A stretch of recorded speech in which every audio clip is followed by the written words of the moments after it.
going to tell you the story of a little girl. A girl who at the age of 6 witnessed what no 6-year-old should be part of. This little girl who barely knew the world was sexually abused. This little girl, an older person took advantage of her tiny body in every single minute he spends alone with her, not once taking into consideration how he's affecting her or changing her. 3 years went by. 3 years went by of her not understanding and not comprehending what was happening, yet she stayed silent. 3 years could have went on and on had an adult not witnessed the act.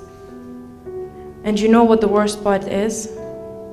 The same adult who the little girl thought would be her savior, her knight in shining armor, took the other side and kicked her out of the house, blaming her for what was going on instead of helping her put an end to it. This girl grew a lot in the few days that came, finally realizing that what was happening needed to stop. She was 9 when she said her first no and moved away, and this no turned into a series of no's and helped our little girl grow and become stronger every day.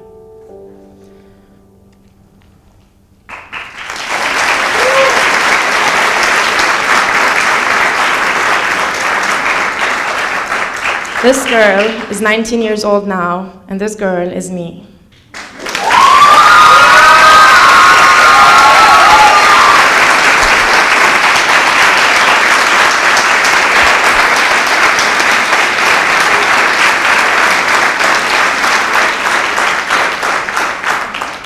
So what makes me stand in front of you today and share with you my story?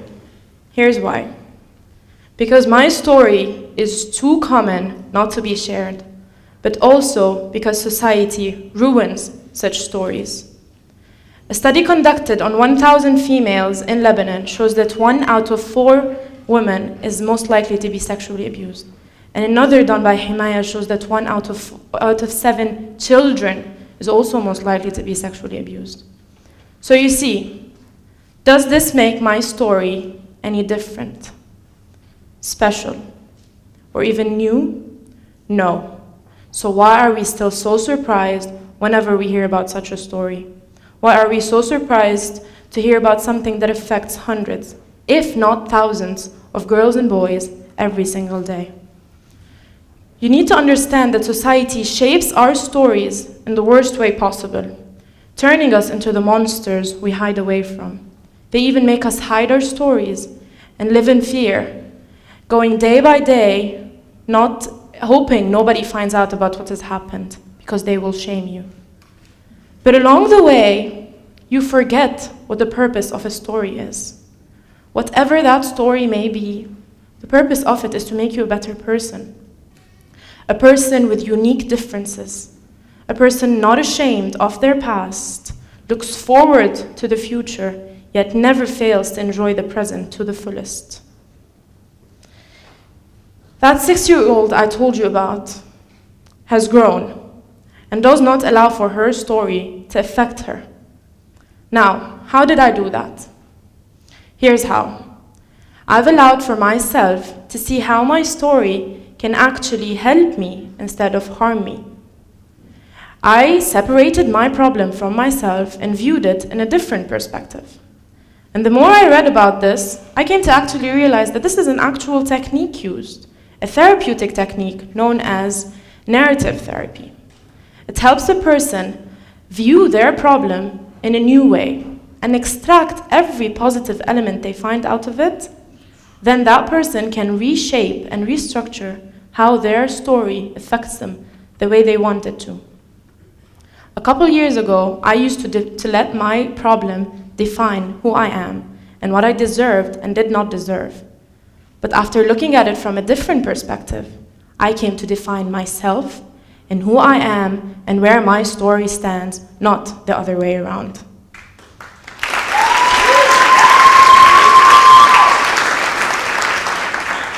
The more I talk to people about my own experience, the more I come to discover that there are so many others who have been in my same situation.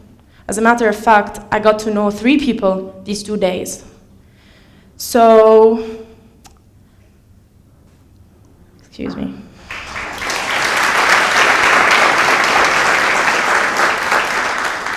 Some of those people have actually had the courage to allow their story to change them for the better, but others who still live in fear and silence to this day.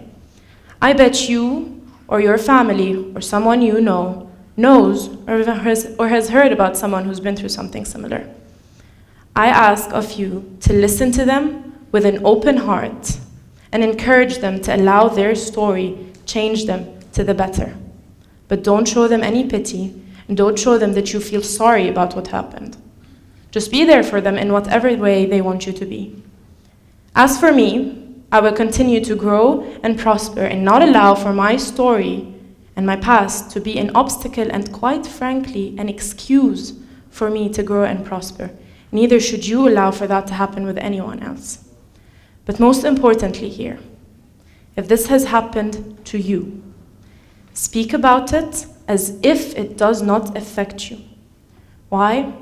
Because when you speak so confidently about something, I bet and I guarantee that the person standing in front of you will not dare to judge and challenge what you are so sure about. And for that, be brave enough to let it go so you can become better, different, and stronger.